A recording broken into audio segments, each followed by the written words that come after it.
আমি রেজাউল। আমার সুন্দরী ও বিবাহিতা খালাতো বোন ১ মাসের জন্য আমাদের বাড়িতে থাকতে এসেছিল। কারণ ওই সময় আমার আব্বা ও মা ওমরা হজে যাওয়ার জন্য প্রস্তুতি নিচ্ছিল। তারপর আমার আব্বা মা যখন হজের জন্য বেরিয়ে পড়েছিল, তারপরে তো সেদিন রাতে বাসায় আমি একাই ছিলাম। তারপর অর্ধেক রাতে মনে হলো কেউ যেন আমার শরীরে হাত বোলাচ্ছে। তারপর অনেক বেশি ঘাবড়ে গিয়ে চোখ খুলতেই দেখি আমার খালাতো বোন তো আমার চাদরের ভেতরেই শুয়ে আছে এবং আমার বুকে হাত রেখে বলল, আমি তোমার কাছ থেকে যে শক্তিটা অনুভব করছি, সেই শক্তিটা আমি তোমার জামাইবাবুর কাছ থেকে এর আগে কোনোদিনও অনুভব করিনি। তাই আমি একটিবার তোমার সঙ্গে নিজের এবং ওই কথা বলে আমার খালাতো বোন যখন আমার শরীরের এমন জায়গায় হাত দেয়, মানে হাত বোলাতে শুরু করেছিল, যে আমি তো অনেক বেশি নেশাগ্রস্ত হয়ে গেছিলাম এবং বেহুঁশ হয়ে পড়েছিলাম। কারণ অমন জায়গায় হাত বোলালে তো যে কেউ নেশাগ্রস্ত হয়ে যাবে। তার উপর আবার আমার খালাতো বোন তো খুব সুন্দরী ও তরুণী ছিল। আমার যখন জ্ঞান ফিরে আসে তখন আমি সুযোগ পেয়ে আমার খালাতো বোনের সঙ্গে, আসলে আমার আব্বা মা যখন ওমরা হজে যাওয়ার জন্য প্রস্তুতি নিচ্ছিল, ওই সময় আমি বাড়িতে একাই থাকবো বলে, মানে এটা ভেবে আমার ছোট খালা, খালাতো বোন ও জামাইবাবুকে আমাদের বাড়িতে ডেকেছিল এবং আমার খালাও তাদের সঙ্গে এসেছিল। আসলে ওই সময় কিন্তু আমার জামাইবাবু বলেছিল আমার খালাতো বোন রুকসানাকে নাকি এখানকার সব থেকে বড় ডাক্তারের কাছে চিকিৎসা করানোর জন্য অ্যাপয়েন্টমেন্ট নিয়েছিল। তাই সে এই বাহানায় আমার বাসায় থেকে চিকিৎসাটা করাবে এবং আমার খাওয়া দাওয়ার খেয়াল রাখবে। যেহেতু আমি আব্বা মায়ের একমাত্র পুত্র সন্তান ছিলাম, আমার নিজের বোন বা দিদি থাকলে হয়তো আর কাউকে ডাকতেই হতো না।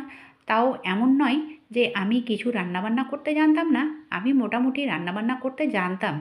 কিন্তু আব্বা মা ভেবেছিল আমার খালাতো বোন ও খালা আমাদের বাড়িতে এসে থাকলে আমার একাকিত্ব বোধটা কাটবে এবং আমাকে কোনো কিছুর জন্যই খুব বেশি কষ্ট করতে হবে না। ওই সময় আমার কলেজ 3rd ইয়ারের পড়াশোনা চলছিল এবং আমি কিন্তু ভীষণ তরুণ ও পেশীবহুল পুরুষ ছিলাম।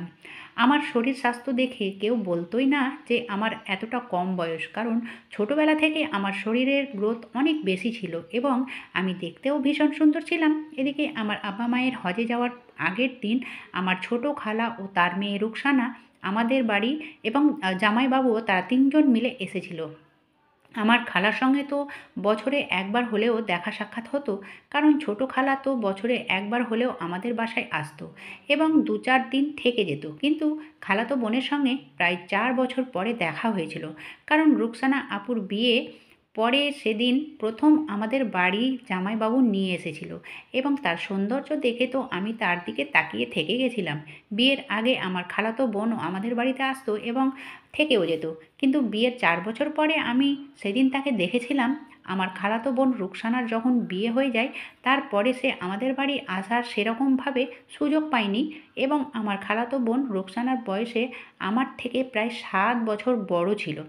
আমার ছোট খালার সঙ্গে আমাদের খুব ভালো সম্পর্কও ছিল। তাই আব্বা মা হজে যাবে এটা শুনে আমার ছোট খালা আমার কাছে মানে থাকতে রাজি হয়েছিল। সেদিন আমার আব্বা মায়ের যাওয়ার আগের দিন রাতে আমি মাকে জিজ্ঞেস করেছিলাম যে ছোট খালার সঙ্গে রুকসানা আপু এবং জামাইবাবু কি 1 মাস আমাদের বাড়িতেই থাকবে?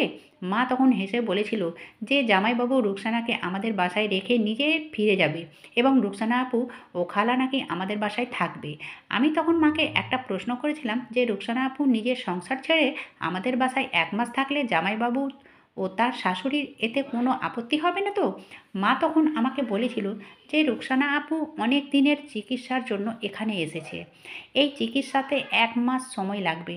তারপর আমি এই ব্যাপারে আর বেশি কথা বলিনি। পরের দিন সকালবেলায় আব্বা মা নিজেদের যাত্রার জন্য বেরিয়ে পড়ে। আমার আব্বা মায়ের চলে যাওয়ার পরে কিন্তু আমার খালাতো আ আপু ও আমার খালা ও জামাইবাবুর সঙ্গে আমার খুব ভালো সময় কাটছিল। তারপর জামাইবাবু আমাদের বাড়িতে 2 দিন থাকার পরে নিজের বাড়ির জন্য রওনা দিয়েছিল। আমার জামাইবাবু যখন আমাদের বাসা থেকে চলে গেছিল, তারপরে সেদিন আমি আমার খালা ও রুকসানা আপুর মিলে যখন একসঙ্গে রাতে খাবারটা খাচ্ছিলাম, ঠিক ঠিক ওই সময় আমি কিন্তু রুকসানা আপুর সঙ্গে অনেক ঠাট্টাও করেছিলাম ও বলেছিলাম, "রুকসানা আপু, তুমি কি সুন্দরী! কিন্তু তোমার বর ততটা কুৎসিত দেখতে।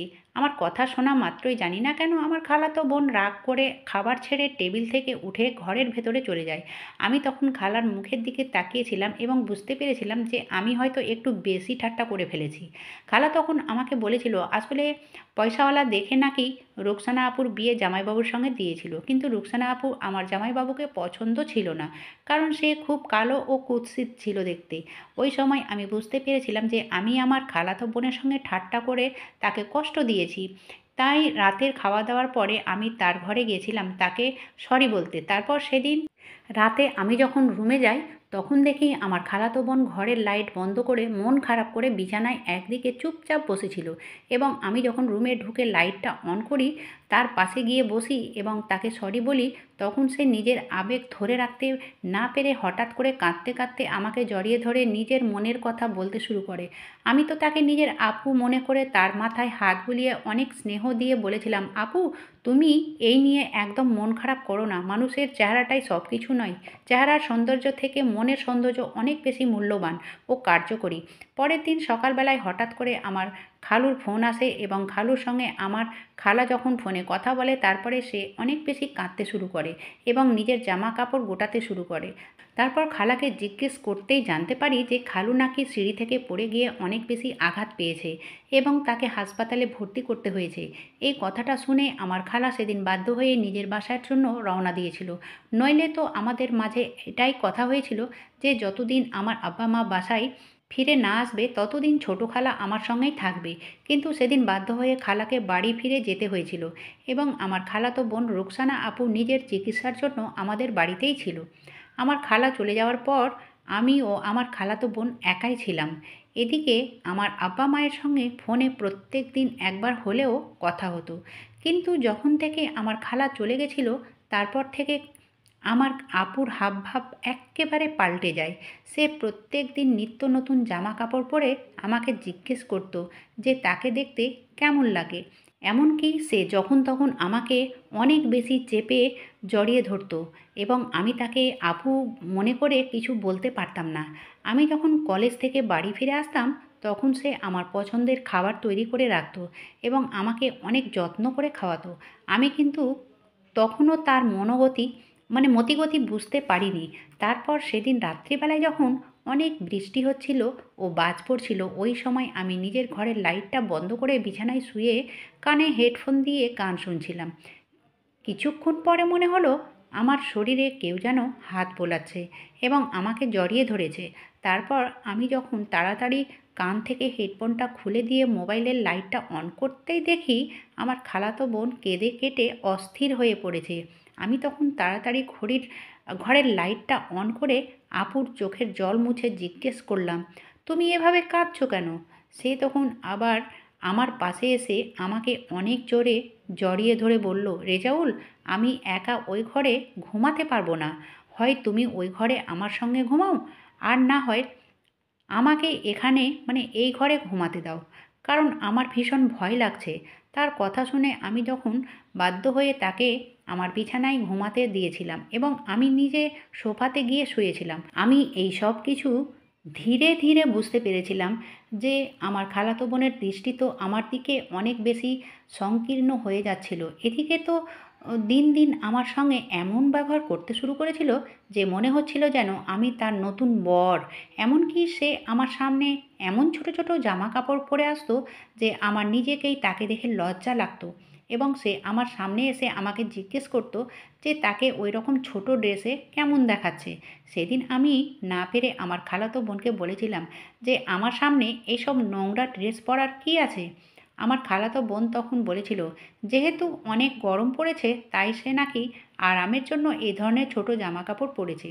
এদিকে প্রত্যেক দিন রাত হতেই সে কোনো না কোনো বাহানায় আমার বিছানায় ঘুমাতে চলে আসতো, এবং সে যখনই আমার বিছানাতে ঘুমাতে আসতো আর সে যখন আমার বিছানায় ঘুমাতো তখন আমার কিন্তু সারা রাত ঘুম হতো না। এবং একদিন আমি তো এটা বুঝতে পেরেছিলাম যে আমার খালাতো বোন আমার কাছে আসার চেষ্টা করছে, কিন্তু সে কেন আমার সঙ্গে এরকম করছিল। আমার খালাতো বোনের নোংরা মতিগতি বুঝতে পেরে আমি কিন্তু নিজেকে তার থেকে গুটিয়ে রাখতে শুরু করেছিলাম। কিন্তু একটা জিনিস লক্ষ্য করেছিলাম, ৭-৮ দিন পর, মানে ৭-৮ দিন হয়ে যাওয়ার পরেও সে একদিন চিকিৎসার জন্য ডাক্তারের কাছে যায়নি। সেদিন আমি তাকে জিজ্ঞেস করেছিলাম, সে এখন পর্যন্ত একদিনও ডাক্তারের কাছে কেন যায়নি? সে তখন আমার ঘাড়ে হাত দিয়ে আমার চোখে চোখ রেখে একটাই উত্তর দিয়েছিল যে তার নাকি ভালোবাসার প্রয়োজন। তারপর বোন অনেক চেষ্টা করেছিল আমাকে তার সৌন্দর্যের জালে ফাঁসানোর, কিন্তু আমি সব কিছু বুঝতে পেরে নিজেকে তার থেকে গুটিয়ে রেখেছিলাম। কিন্তু সেদিন আমার খালাতো বোন সব সীমা অতিক্রম করে দেয়। যখন সে দেখে যে তার কোনো রকম চাল কাজ করেনি, তখন সে দুপুরে আমি যখন নিজের ঘরে ছিলাম, তখন সে নিজের বাথরুম থেকে অনেক জোরে জোরে চিৎকার করে বলেছিল, রেজাউল আমাকে তাড়াতাড়ি বাঁচাও, এখানে শর্ট সার্কিট হয়ে গেছে। তার চিৎকারের আওয়াজ শুনে আমি যখন ভয় পেয়ে তাড়াতাড়ি ওই ঘরের ভেতরে ঢুকে তার দিকে তাকাই, তখন তার দিকে তাকাতেই আমার পায়ের তলা থেকে যেন মাটিটাই সরে যায়। কারণ সে বাথরুমের ভেতরে এমন অবস্থায় ছিল যে তাকে ওই অবস্থায় আমার দেখা ঠিক হয়নি। আমি তখন লজ্জায় নিজেকে মুখটা অন্যদিকে ফিরিয়ে দিয়ে বলেছিলাম, তুমি এসব কী করছো? কেন তুমি আমার সঙ্গে এরকম করছো? এরকম অবস্থায় তোমার আমার সামনে আসতে একবারও লজ্জা করলো না? আর এখানে তো কোনো শর্ট সার্কিট হয়নি, তাহলে তুমি কেন মিথ্যে কথা বললে? তার মানে তুমি এটাই চাইছিলে যাতে আমি তোমাকে এই অবস্থায় দেখি, এবং তুমি যেটা চাইছো তোমার মনের কামনা যাতে পূরণ করি। যখন থেকে খালা আমার বাড়ি থেকে গেছে, তারপর থেকে তুমি আমার সঙ্গে নোংরামি শুরু করেছো। তুমি আমার থেকে কি চাইছো? তারপর আমার খালাতো বোন যে অবস্থায় ছিল, সে অবস্থায় আমাকে পেছন দিক থেকে জড়িয়ে ধরে বলল, শুধু একবার তোমার কাছে ভালোবাসা চাই, দয়া করে আমার মনোকামনা পূরণ করো। আমি তখন আমার খালাতো বোনকে হুমকি দিয়ে বললাম, আমাকে এক্ষুনি ছেড়ে দাও এবং নিজের গায়ে জামা দাও, না হলে আমি কিন্তু এই সব কথা বাবা মাকে ফোন করে বলে দেব। আমি কিন্তু এতদিন চুপ করেছিলাম, তার মানে এই নয় যে আমি তোমার এই অসভ্যতা দেখেও চুপচাপ থাকবো। তুমি আর সব সীমা পার করে দিয়েছো। তুমি কিসের জন্য এরকম করছো? তুমি তো একটা বিবাহিত মহিলা। তুমি তোমার স্বামীর কাছে ভালোবাসা পাও, তাহলে তুমি আমার কাছে কেন ভালোবাসা পাওয়ার আশায় এই সব নোংরামি করছো? আমি তো তোমাকে আপু মনে করি, আর তুমি আমাকে এই এই নজরে দেখো? তারপর আমার কথা শুনে সে যখন জামা কাপড় পরে আমার সামনে আসে, তখন সে ফুপিয়ে ফুপিয়ে কাঁদতে শুরু করে। আমি তখন তাকে জিজ্ঞেস করেছিলাম যে, আপু তুমি কেন এসব করছো? তোমাকে আজ সব কিছু সত্যি কথা বলতেই হবে। আর জামাইবাবু তো বলে গেছিল যে তুমি এখানে ডাক্তার দেখাবে, কিন্তু তুমি তো একদিনও ডাক্তারের কাছে যাওনি। সত্যি কথাটা কি আমাকে সব কিছু বলো। তখন সে আমাকে বলেছিল যে সে নাকি জামাইবাবুর কুৎসিত চেহারা দেখে তাকে বিয়ে করতে চায়নি, কিন্তু আমার মেসো ও মাসির জোর করে আমার খালাতো বোনের বিয়েটা দিয়েছিল শুধুমাত্র তাদের টাকা পয়সা ও জমি জায়গা দেখে। কিন্তু বিয়ের পরে বাধ্য হয়ে আমার খালাতো বোন তাকে নিজের স্বামী রূপে গ্রহণ করে নিয়েছিল। তারপর খালাতো বোন তো ভীষণ সুন্দরী ছিল দেখতে, এবং আমার জামাইবাবু ঠিক ততটাই কুৎসিত ছিল দেখতে। বিয়ের পরে আমার খালাতো বোন কোনোদিন তার বরের কাছে মন থেকে স্বামীর সুখ পায়নি। সে শুধু বিয়ে করার পরে একটা কর্তব্য পালন করেছিল।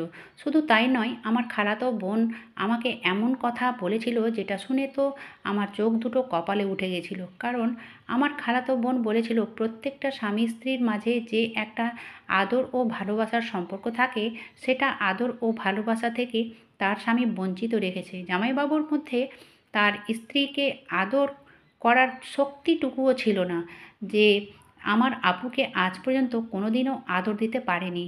এবং এই কথাগুলো আমার খালাতো বোন লজ্জায় কাউকে খুলে বলতে পারেনি, অথচ তার শ্বশুর শাশুড়ি বলতো আমার খালাতো বোন নাকি বন্ধ্যা।